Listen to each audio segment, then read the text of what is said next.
evening and welcome 442 Media Breaking News.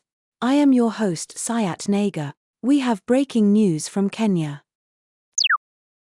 In a sad turn of events, at least 10 people died and scores were injured in Nairobi during tax protests on Tuesday, as clashes erupted between police and hundreds of demonstrators opposing a bill to raise taxes. Meanwhile, parts of Kenya's parliament were set ablaze by protesters who breached police lines to enter the compound, according to a Reuters witness. Earlier in the day, Kenya's parliament passed a controversial finance bill aimed at generating an additional $2.7 billion in taxes to ease the country's heavy debt burden. Protesters gathered outside as the measures were approved before parliament adjourned. In Nairobi and other cities, clashes intensified with police deploying tear gas, water cannons, and firing shots to disperse stone-throwing protesters. The demonstrators opposed tax hikes amid a severe cost-of-living crisis, with some also demanding President William Ruto's resignation. Somalia begun celebrating its 65th years of independence this week. Somalia's Independence Week is celebrated annually from June 26 to July 1 to honor the 1960 union of British Somaliland and Italian Somalia. It paved the way for a united Somalia with hopes of peace and prosperity. Independence Week this year comes amid regional tension between Ethiopia and Somalia over Ethiopia's desire to set up a naval base there and a possible offer to recognize Somaliland in exchange. The move prompted a defiant response from Mogadishu, fearing the deal could further destabilize the Horn of Africa region. In February, Somalia, which has no control in Somaliland, ordered the closure of the Ethiopian consulates there and in the semi-autonomous region of Puntland. We will have in-depth coverage of this issue in our later programs. The U.S. hosted its first presidential debate this week, featuring Joe Biden and Donald Trump in preparation for the November 2024 election. This milestone event allowed a global audience to witness the oldest-ever candidates for the U.S. presidency directly compare their visions. The debate highlighted widespread concerns about the suitability of both contenders for the highest office in the nation.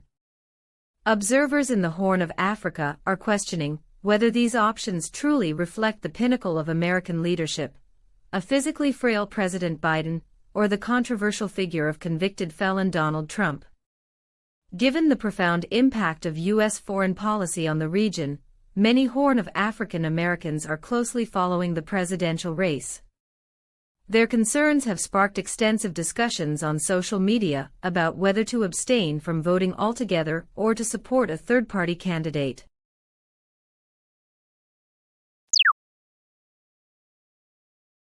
Eritrean President Afwerki receives an Italian parliamentary delegation. Today in Asmara, President Afwerki welcomed an Italian parliamentary delegation headed by Stefania Craxi, President of the Senate's Foreign Affairs and Defense Commission.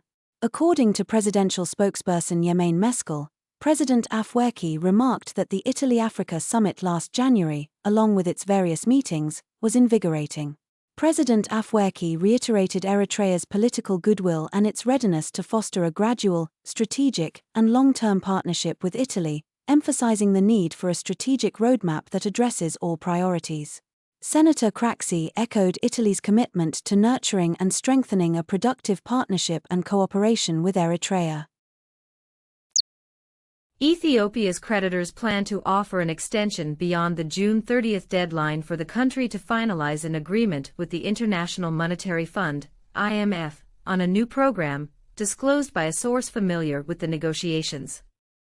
Critics of this program argue that providing financial assistance to the Abiy government, given its concerning human rights record, risks exacerbating violence and prolonging the suffering of countless Ethiopians.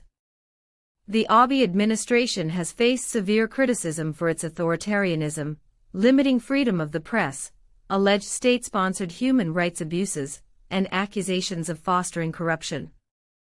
Numerous watchdogs and human rights organizations have documented instances of the government intimidating the media and harassing political opponents to suppress dissent and maintain control. These actions have contributed to escalating unrest and instability within Ethiopia, rather than fostering the inclusive governance and respect for human rights that are essential for sustainable development. Critics contend that funneling monetary aid to such a regime, without stringent conditions and accountability measures, could embolden the government to continue its repressive tactics, further entrenching systemic injustices and undermining prospects for genuine democratic progress. They argue for a more cautious and principled approach to international assistance, one that prioritizes human rights, transparency, and the genuine well-being of all Ethiopians. Jack Ma's philanthropic mission Africa Business Heroes hosted 40 entrepreneurs in Hangzhou, China. In a remarkable showcase of African entrepreneurial talent, the Africa's Business Heroes (ABH) prize competition recently hosted 40 outstanding entrepreneurs from across the continent at Alibaba's headquarters in Hangzhou, China. The ABH Prize Competition, a philanthropic initiative sponsored by the Jack Ma Foundation and Alibaba Philanthropy, is dedicated to supporting and highlighting African entrepreneurs who are creating positive impact in their communities.